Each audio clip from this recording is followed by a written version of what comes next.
Welcome to Money, Manifestation, and Business, the podcast that shows you how to use your energy, intention, and consciousness to reprogram your money mindset, unleash a new level of possibility, and create a life and business that lights you up.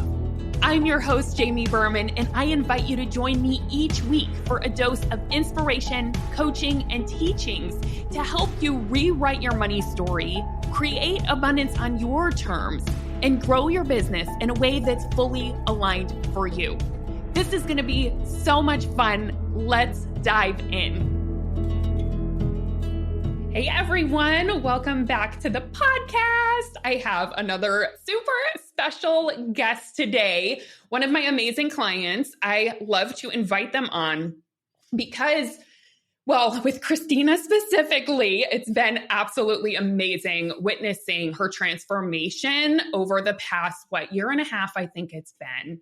And I think there's just so much brilliance for them to share and for Christina to share. And I love having you all hear it from someone else because I think it's so fun whenever I teach these things and then everyone takes it on differently, right? Everyone has a different practice, a different process, a different thing that works. And what I've been so inspired by with Christina is, first of all, just seeing this massive shift in her self-concept in business, and also what she's created in terms of you've doubled your income, you have cut down on your work hours. And so I want to dive into your brain and have you help all the listeners just understand what shifts you've made, how you've done it, what's helped, all the things. So we're going to talk about all of that today. How does that sound, Christina? Amazing. I'm like, yes, let's do it. I love it. So could you first just introduce yourself and let everyone know what you do, what your business is, what your focus is, all that good stuff. Yeah. I'm Christina Edwards. I'm the founder of Splendid Consulting. I'm a lifelong entrepreneur. So I've been doing whether it's some sort of entrepreneurial business, basically my entire adult career. And the work that I do now is it's like a winding path to get here, but this is the here that I was searching for all along. So it's really, really fun. I work with nonprofits and I teach them how to raise and reach millions. And so we do online coaching. I have several courses and that's kind of like the heart and soul of my work. I love that. So I didn't know you're a lifelong entrepreneur. What did you do before that? Listen, my very first dip my toe into business, I sold real estate. And actually it was like the best thing ever because I had to cold call. I built my client list from scratch. I built an email list from scratch. I was like scrappy and I used a lot of what I actually learned in sales, like working in at a small boutique, and it just kind of like kept going. Like if I believe in something, I can connect with people, I can sell. And then from there, I started a social media marketing agency. And that's really where I sort of honed the skill of what I do and then figured out like what I like doing and what I don't like doing. And ultimately it was like close the business there and really move into consulting and coaching and doing the work that I do now. Oh my gosh, I love it. Because that's a thing with my clients. I feel like I'm always like coaching, we're always coaching on what's coming up right now. So oftentimes I'm like, I actually don't know too much about your past. And it's so fun to hear about it and learn that. I mean, like I worked at a rock club, I bartended. It's some of the best like people connecting that I've ever done. And I think the last time I was a paid employee, I think it was like 2006. Like it's been that long. Oh my gosh. Amazing. Yeah. That is so fun. Yeah. So what was it that got you into what you're doing now? Yeah. So when I had the agency, I started working with nonprofits and kind of mission-driven brands and businesses. And I was like, ooh, this is the work. Like it's creative, it's heart-centered. It's people who care about the world that they live in or the community they live in. And what I saw was a lot of our clients with like a lot of big budgets, those for-profits, they were doing some really amazing things. They were running some really amazing campaigns. If we had an idea, they were like, yeah, let's go. And all my nonprofits were like, it was like walking instead of flying somewhere, and so that was like the beginning of it and really loving on them and going, okay. And then ultimately I started doing some done for you work. And then I started doing consulting work. And then I started doing some coaching. And what I really realized is I can give them the strategy, the templates, the tools. everything all day. But the reason why they're not doing it is because how they're thinking. And Right. so that's when I really was like, all right, we got to do the inner work too. And so now we combine the two. So they still get the strategy of like, put this there, do this way. Yeah. But then it is, how do we take action? How do we like avoid burnout? There's a lot of burnout in the sector. How do you love why you're doing this in the first place and love on your donors and love on the people that you work with? So oh my gosh. It's so interesting because it sounds like what you do with them is also the work we have been working on together and doing together. Have you seen that impact it? I tell them all the time. I'll have like hundreds of people on a webinar and I'm like, you guys, I'm the guinea pig. I am doing all of the stuff I'm telling you to do. Like I'm it. So I built this like email marketing course and I'm like, I'm the one who was scared to get out of draft mode. I'm the one that was scared to send so many emails. I'm the one who's telling my clients to do it. And sort of we beta test it with some of my one-to-one clients. And so, yeah. That's why you're the perfect coach for them, right? 100%. Life imitating art. Yeah. Yes, that is so cool. So I'm curious, so you joined the Soulful Six Figure Mastermind. It was like, I think 2-3 rounds ago was your first time, right? It was so maybe a year and a half ago, was it? Or 2 years? Yeah, time is a weird thing. So I'm going to say a year and a half, 2 years ago. Yeah, something like that. Mm-hmm. So where were you when you joined? Like in terms of mentally, what was it that inspired you to join? Great question. I mean, I think it was a culmination of a couple of things. I think like a lot of people who join your programs, definitely attracted to your energy, your motivation, your style of coaching. I was like, this feels magnetic and kind of where I want to be. It felt very positive and uplifting and like not a heaviness. So there was that piece.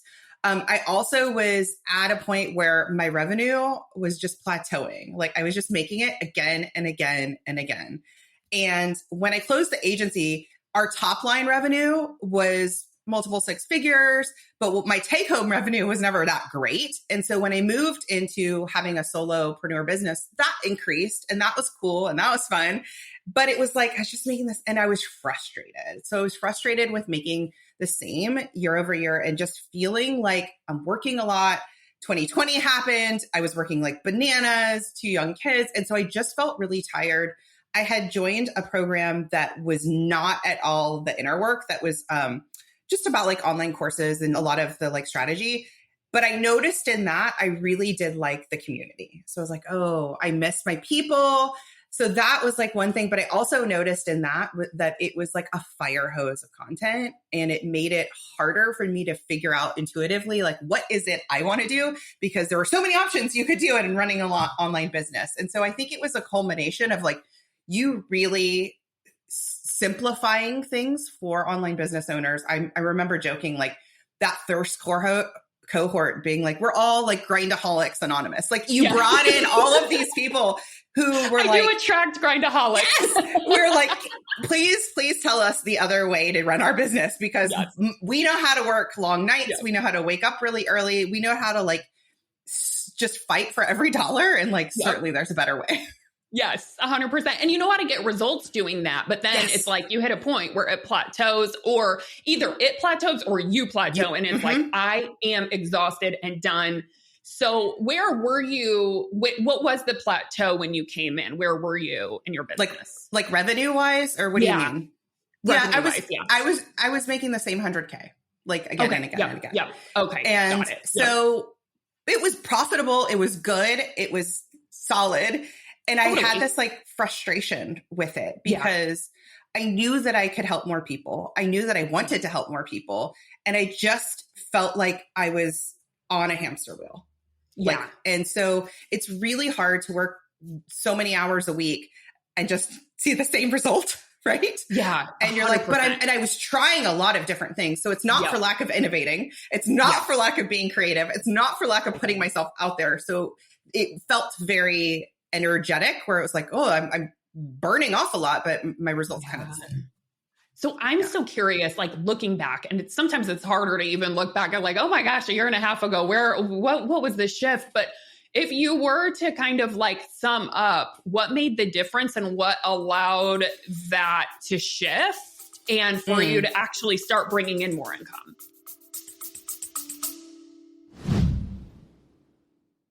I got to pop in and interrupt your episode because we have something very, very exciting coming up. So I don't want you to miss it.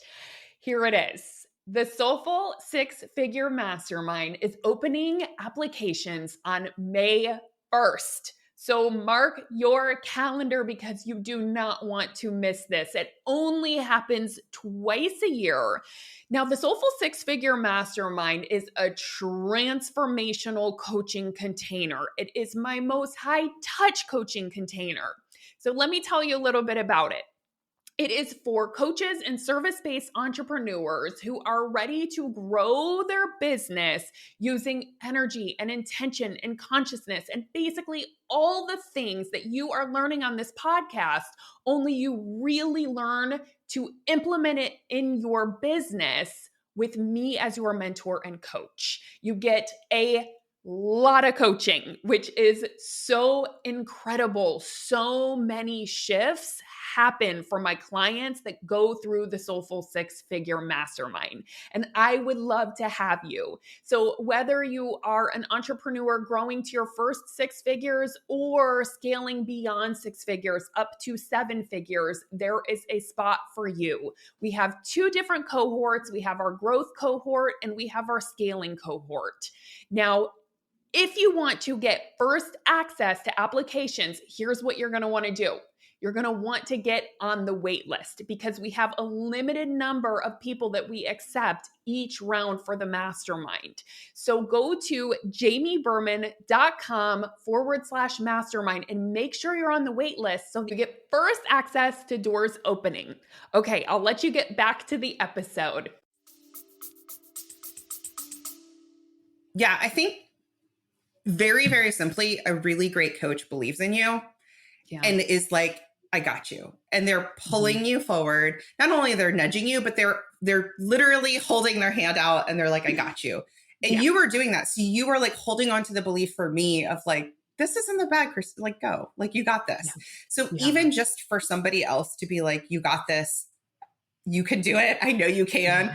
Was really impactful. So there's that piece, being in a collective community of people who, you know, we don't have the same niche. We're not working with the same people, but who like have an understanding of like the inner chatter and have an understanding of like what we're all kind of collectively working towards. And also to like see and hear their celebrations and their wins of being like, okay, they did this. I can do this too. Like there's something about that for me that is a big shift or has been a big shift of like, oh, and so I would find in like a single session of like where I do this still where I'm like, I feel like I don't know what to do here. And I don't know what to do here. And just like one coaching session, a week or 2 weeks worth of confusion is just completely shored up. Yeah. And that's like time I can't like, you can't even put a price on that. Cause it's like, oh, there's my like, that's how I fast track. That's how I grow, is like getting out of the confusion mode. And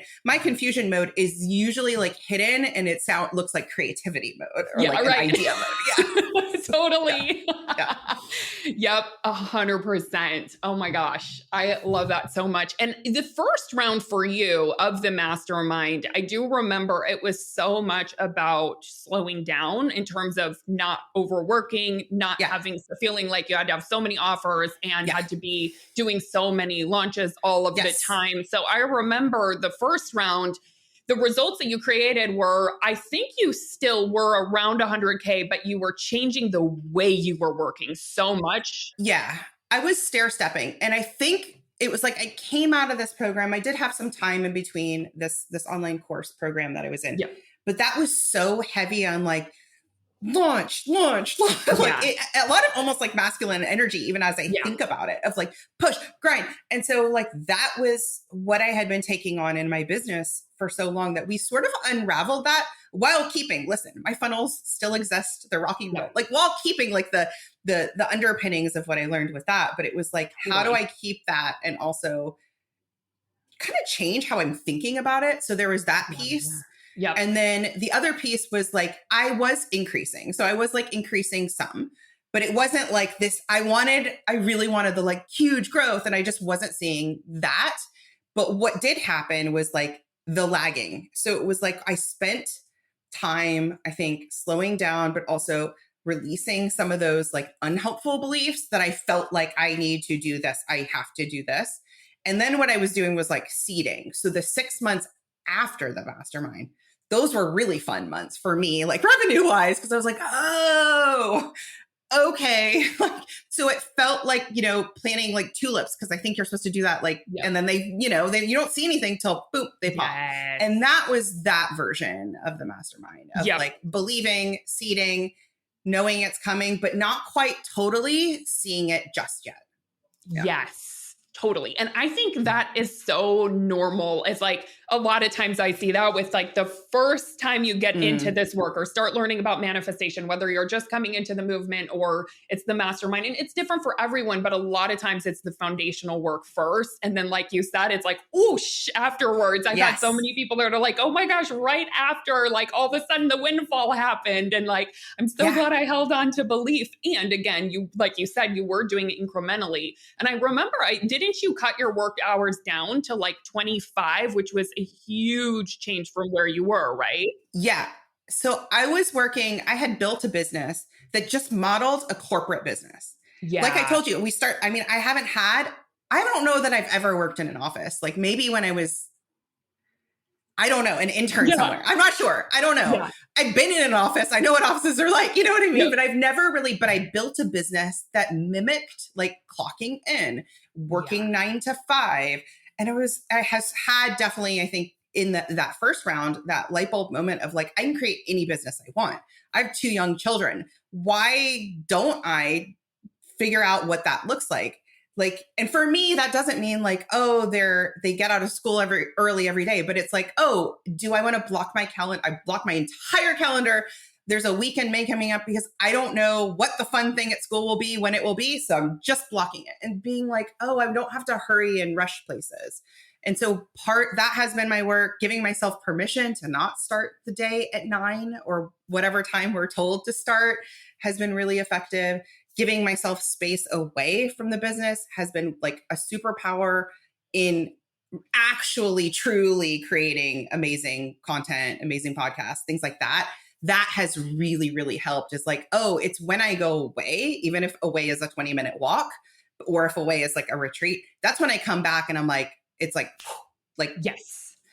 But I wasn't letting myself have those moments, those like intuitive, inspirational moments, because I was like, sit at desk, must work.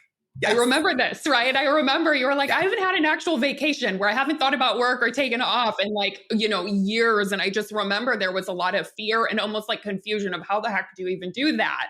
So, but you figured it out. What do you know? What is it that's allowed you to like kind of create the safety to try that out and test it out, even though your brain was offering like, wait, what? This is not how it's done. You have to have all these hours. How is that even going to work? How would I cut it down and actually continue making money? Yeah, I definitely value in my own business, like rule breaking. I don't like the term best practices. I don't like that at all. Yeah. I'm always trying to get organizations to stop doing best practices. And so for me, once I kind of realized I was doing best practices in my own business, that it was like, I don't want to do it like this. And so that was kind of exciting of being like, what do I want to do? Like, how do I want to create my work week? What do I want that to look like? And then tracking my time did help, just to see like where I thought I was spending really long hours. I was like, oh no, I'm not really spending long hours. So that was like good of like what your idea of something is versus the reality of something.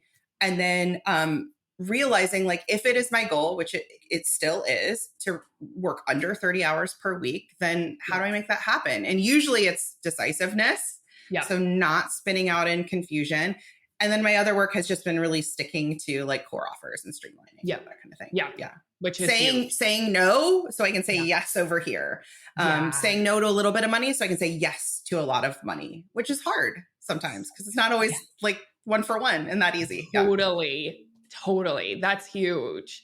And then when you went to the second round of the math, because you took a little break and then you came in this last round, and that's been also another big leap. Like you said, this time it's in real time. Yeah. What do you feel like the lessons you've learned this time are? Yeah, this round has felt definitely like you said, in real time. Like the shifts have happened very quickly. I don't feel like the same person today that I was when I started, which is like, what? Like it's very cool to be able to say that. I really don't. I feel like the future self person that felt far away, I feel like her. For me, I've learned, and I didn't really know this.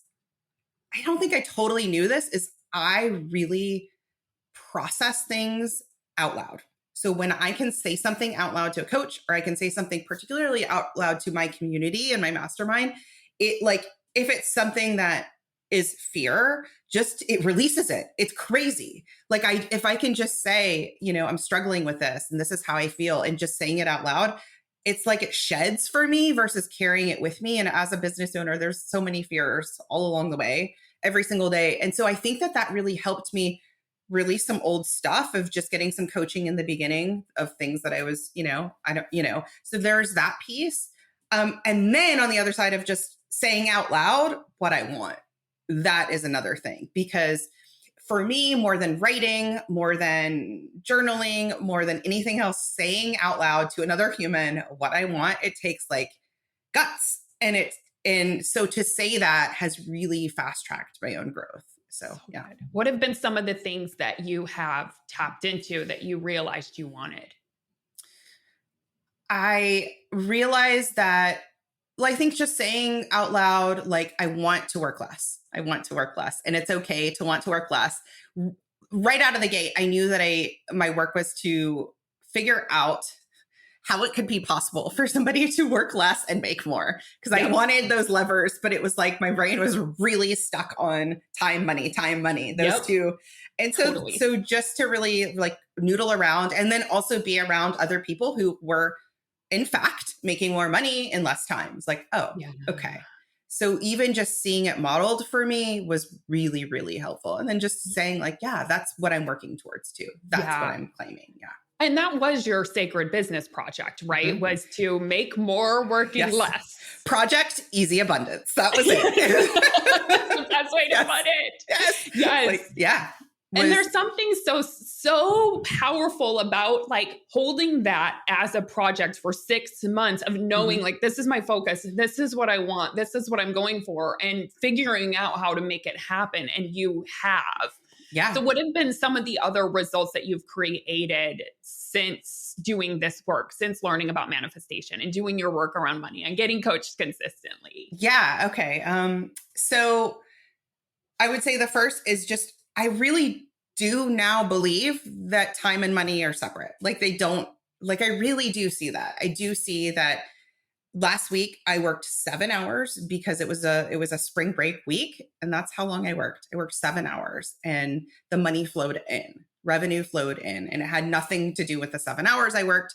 This week, I will probably work closer to 25, something like that. And so I'm like, just proving it, like consistently proving that to myself has been really, really helpful to like disattach that kind of core belief. And then just also saying, I don't want to believe this anymore. It's not helpful. Yeah. Is really, really helpful. Yeah. Oh my gosh. So good. And what's happened to your revenue since you?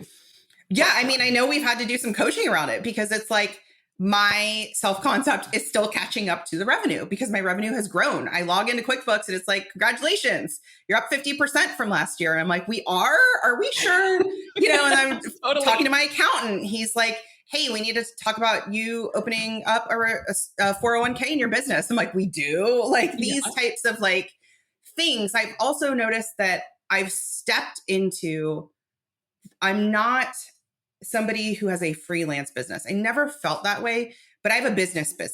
That means trademarking. That means having conversations with my accountant, having conversations with lawyers, doing investments that I have had the intuitive nudge to do for years and said to myself, we don't need to do that. It's okay. And then I've had it now come up where I'm like, we should have done that. But believing like, of course, my business is going to be so much bigger in 5 years. Of course, I'm going to do that now. I'm going to have those conversations now, make those investments now. And so I've watched myself step into that version of Christina, who is more decisive, but also is like treating her business like an amazing thing in a way that I wasn't before. Even though I loved it, I wasn't treating it that way, if that makes sense. Yes. It's like, it's a real business, right? Like it's a real business. Like I always had my, like, there are certain things I do, I always did my business license. And I always did, but I don't need to do this. No one's going to take my, well, this is serious business. Like, get in the arena, Christina. Yeah. And I think I was telling y'all, I'm like, guys, do this, do that, trademark, right? Like, cause you learn and you don't want to learn it the hard way. Yes. So it's so good. Yeah. That's amazing. So with that of like learning, I actually want to ask this before I ask the next question. I'm curious, now that you've been able to separate time and money, what do you think it is? You're used to think time created money, or the time that you put in. What is your new perspective on that what creates money? What creates money is the value that I put into the world. I literally help people make a greater impact. Like, it's the best.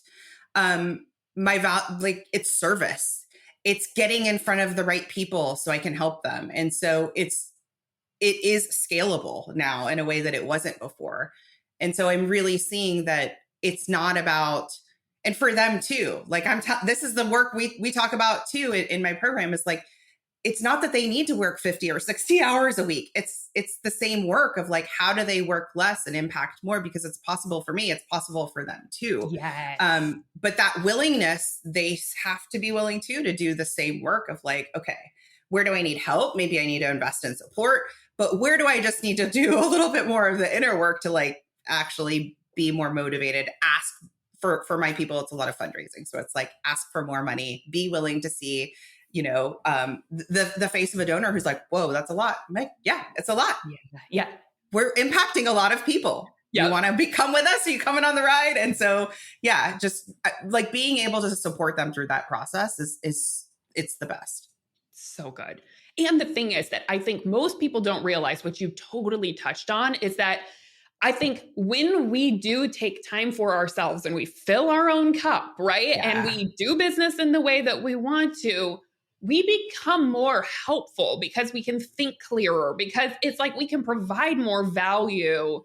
Because like you said, when you have that space, you think on such a higher level, which means a week off or going on a retreat or spending time with your kids is making you more valuable. And that's why you make more money. And I know it's kind of like messes with the brain a little. We definitely didn't learn this in school, but look at this, at what you've created, as an effect of that. It's so amazing. I always felt like I'm fast. Like I could onboard somebody and be like, put this there, do this that way.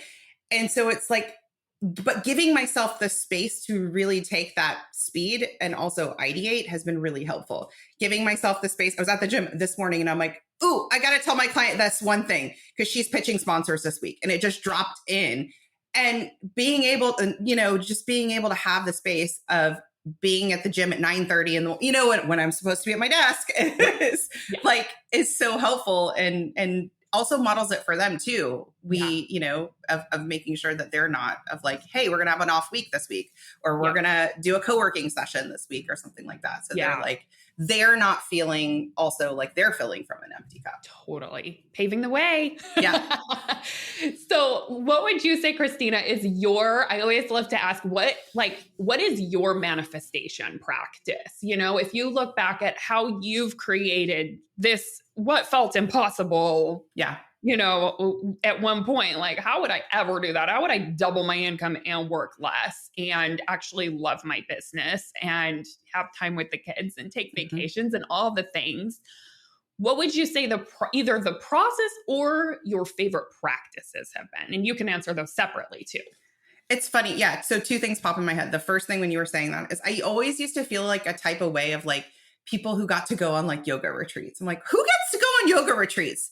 And now I'm like, I can go on a yoga retreat of like, that person felt far away from me. It just felt like that's something for other people. And so once I realized that's something do you want to go on a like yoga retreat? Do you want to like, what do you want? Just asking myself that and then being like, okay, well, let's go do that. Like, I have a husband who's supportive and is like, go on the yoga retreat, And then for my business to be able to help support that too, of like whatever the thing is. So that just popped into my head of like actually figuring out and answering the question of like, do I even want that? Or is that just comparison and feeling like, or is that really what my heart wants? Every single year I go on like a solo retreat by myself, and it's usually around my birthday. And I started doing that, and it's like the most fun. I love it. Like the introvert in me loves it. Yes. And I had been wanting to do it for so long. And I never gave myself permission until I turned 40. And then after 40, it just became like an annual thing. Yeah. And it's so fun of like, where do I want to go? What do I want to do? Like, I'm like eating out by myself, listening to audiobooks, sitting by a pool. Like, so anyway, that popped into my head of figuring out what it is you want. Don't wait, right? Like no longer waiting, just do it now. Yeah. Yes. 100%. Do it now. That's so powerful. As far as my practice goes, you know, when I think of manifestation, I think it was like the early 2000s, and it messed me up for a little bit because it was all law of attraction. Right. Remember? It was all law of attraction. And so that was a really cool book. It was when I was in real estate. Everybody in my office read the book, and we did the vision boards, and that was it. That was manifestation, you know, which, you know, is part of it. Yep. And so it kind of messed me up for a little while of like, well, if that isn't like, why isn't it working?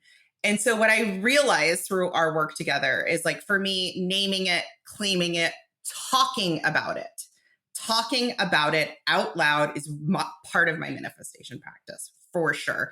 I've watched my son do this, who is a natural manifester. Like he just has it. So we will be out of the country for part of the summer. And before we bought tickets, before we did anything, he was telling everybody, I'm going over here. I'll be in the, you know, and I was like, hold on, buddy. Like I don't know, you know, but he was just owning it, naming it, claiming it. It's happening. It's done. And I'm like, you know, I've seen him manifest a milkshake before, and it's so fun, you know, of like us putting in an order in a drive-through and I'm not ordering that, and him not having a fit about it, but just talking about it and why he wants it. And the little drive-through window opening and a woman saying, would you like a milkshake? And I was like, gosh. What? So like just saying it out loud and having almost like that childlike, like, of course, he's like, of course, you know what I mean? Of course we're going on to the beach. Of course we're going here. And so his, like, that really helps me of like, just say the thing you want, Christina, believe in it. Like I've been thinking about this idea of like overestimating yourself, because my default, and I guess a lot of people's, is underestimating. 100%. So like, why don't I just overestimate? Like, why don't I just, of course I'm going to win at this. Of course it's going to go well. Of course we're going to the beach.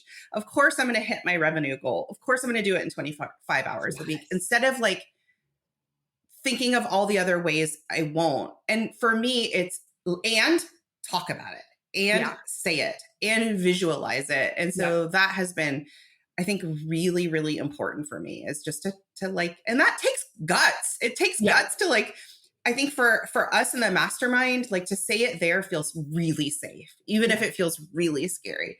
But to say it to a friend who has kind of no idea what my business is, even not sure what a funnel, you know what I mean? Like that does take guts to be like, yeah, that's what I'm working on. Biggest launch ever. It's happening. It's done. Yes. And you're like, oh, did I really just tell that to? Yes, totally. I said it. Yes. Totally. Yeah. And I think that's it's something that I completely practice too. And I remember whenever I first started, my brain would be like, but what if it doesn't happen? And then you've told all these people. And it's like, so what? Like, how do you know the worst case is going to happen? And you're willing to tell people that, you know, it's like, and that's what I loved about whenever I did an interview with Becky Gardner. It came out a couple weeks ago. And she was saying how, you know, she realized that it's just as easy to believe in possibility as it is to believe in worst case. So why not just believe in possibility? Because the chances of it manifesting go way up when you just decide. I would say that's it. That's the secret, is when I believe it's done, it's happening, it's happened, it's in the bag. It happens. It's done. And the path there is so much easier. I can let go of like, who is actually joining the program, and just be like, let's go. Let's invite people. Let's have some fun. Come on in. And then I can be surprised and excited by the people who join and be like, oh my gosh, I had no idea. Like, and that is exactly what's happened. But when I hold on so tight, and also like the controlling part of me, you know, like wants to know every type of way, then it's not fun for everyone. And then I'm holding so tight on this goal that it, you know, like I'm all about enjoying the process, not the product, you know? Yes. So, yeah. It really does. I really think that practice allows you to enjoy it so much more, because when you have a positive vision in your mind, I mean, half of it is probably, it's just you're excited, right? Because like, you know what I mean? It feels fun to go after it. It's way better to be thinking, oh my gosh, what if I could create this? For me, that just like pulls my spirits up and allows me to go create it. So it's so powerful. There is like a jolt of, I don't know, it's probably dopamine or whatever it is that happens. Like when that first person joins, or, you know, like that first person. And if I can get to the point of like, before she joins, feeling that, then the email I write is so much truer. Like the social post is so much better. The next steps that I take, whether it may be, I like, it just is so much easier. And then I leave that day, not depleted, but like full, whether or not anyone joined. And so that's kind of like the weird piece of like, just being willing to like, to just let it be a little bit like weird of like, yep, she's coming. Yep, he's coming. Totally. 100%. Yep. Yeah. I love how Kelsey Carter calls it just being delusional. Like, it's fine. I give myself permission to be delusional, because either way I am, like, no matter what, I'm making it up. But one of them excites me, one doesn't. So that is awesome, Christina. So what is your next impossible that you're going for? Like, what feels like the next juicy, super fun, expansive? Have you thought about it? Because I know you've been working towards this project, but have you started thinking about it?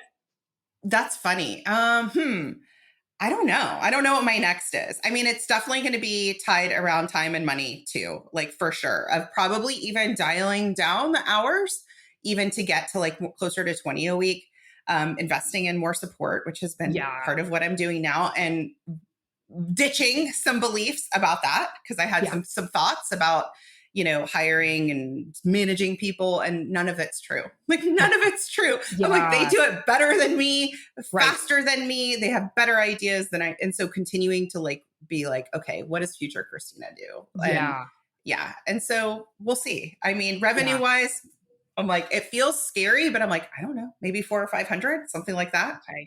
I was thinking $1 million for you. And I don't know if that's next year, right? But like right now, the way that I'm seeing, and the self-concept that you've stepped into, and the way that you have like really refined your business to one that is scalable, it's impactful. You really help your clients get 10x results, if not 100x results. It's like, I really see you being on that trajectory towards $1 million. And I think it could but it certainly could happen faster than you think if you just keep stepping into what you've been doing. Exactly. So. I think in the months we've been together, and I was thinking about this morning, I've grown as a business owner. Like I've done like 2 years worth of business owner growth, if that makes sense, as far as my capacity, my brain, my, like the way that I show up feels like, ooh, it's been like years since I thought about it this past way. So I hear you. I see you. You mean just in the past 5 months? In the that 5 months, it has felt like years worth of growth in a very short period, because it just has been like, why am I even messing around with this? Let's go. Why am I even messing around with this? Let's go. And so, it's mantra. You're like, right? Stop messing around. Let's go. Yeah. Totally. So good. I love all of this. And I know everyone's going to be so inspired. So thank you so much for sharing your wisdom. And I would love to have you share a little bit more about your business and how people can work with you, whether there's someone listening who has a nonprofit, works within a nonprofit, or knows someone else. Like Christina is amazing and helps her clients in such a massive, impactful way. So tell me a little bit, like, share it with the listeners, how they can find you, and like in what capacity you work with people. Yeah, for sure. So my podcast is the Purpose and Profit Club. So you can come hang out with me there. And then my website is splendidatl.com, and Splendid Consulting are mainly my social handles, like on Instagram or wherever. And I work with what I would say is small to mid-sized nonprofits. So usually under the $3 million mark, which most are, by the way, only just a small percentage are like those big brand names. So many of them are, in that small to mid-size, and I help them raise and reach more. So the work that they're doing, it's a gift that I get to work with them, like whether women's health, social issues, healthcare access, international, like it's such a gift that I just get to dip my toe in. And I'm like, if I can help you raise more, it literally helps the people you serve. So it's the best work ever. And the people who have chosen to devote their life to this work, a lot of them are founders. And so they have a personal tie to the cause, many of them, and so they're doing the work each day. And my goal is like, okay, let's fast track your success too. Yeah. Let's get you to reach and raise more quicker so that we can impact more. Yeah. Oh my God. So it must be so rewarding just to see what is created, especially because I imagine that not too many people bring in like that mastery of the mindset piece that you have along with strategies, and you have both. And so it's just like, that's where the magic happens. And my work has really been being comfortable with the fact that they're not necessarily searching for that. They're not necessarily searching for like mindset coach or anything. Right. They don't know that's the missing piece. They're like, money. I need money. Exactly. And so it's really interesting because I'm coaching a group of people who are not necessarily actively realizing that they need a coach, but many of them are very heart-centered and mission-centered. And so they're very open to it and very coachable. And then when they can get off a call and be like, we just raised $125,000. I made one call. I'm like, that's it. Like, that's the work. And that's just the beginning for them. And so now they have that skill to build off of. And they're realizing that like their own trepidation, their own hesitation between calling partners or sponsors or individual donors is totally not about a pitch script, which they think it's about a pitch script. But it's not. Totally. Yeah. Right. 100%. They don't realize money is created in the mind, and you do. So it's so amazing that and that's why they're able to, raise all of this money. It's so cool. Yes. So cool. Well, thank you so much, Christina. I love this conversation. Every time I just leave so inspired. So I just love hearing your wisdom, what's shifted for you.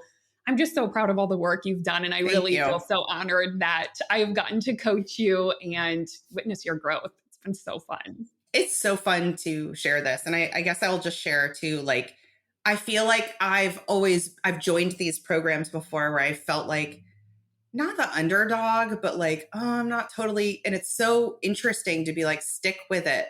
Like, be willing to shed that old version so you can have this version. And so I really see this as like a full circle moment of being like, I get to share my success story because I'm a success story. Like, do you know what I mean? Of like, oh, it's happened. And so that is also just like, if for anyone in the movement or anyone in the mastermind of like, you're supposed to be exactly like you are the success. It's happening. And just like letting yourself realize like, oh, it's happening. It's working. It's working is one of my favorite thoughts. It's working. Yes. Whether it looks like it in this very present moment or not, it's 100% working. I love that. Thank you for sharing that. It's so true. Oh my gosh. Well, thank you, Christina. I appreciate it. Thanks so much.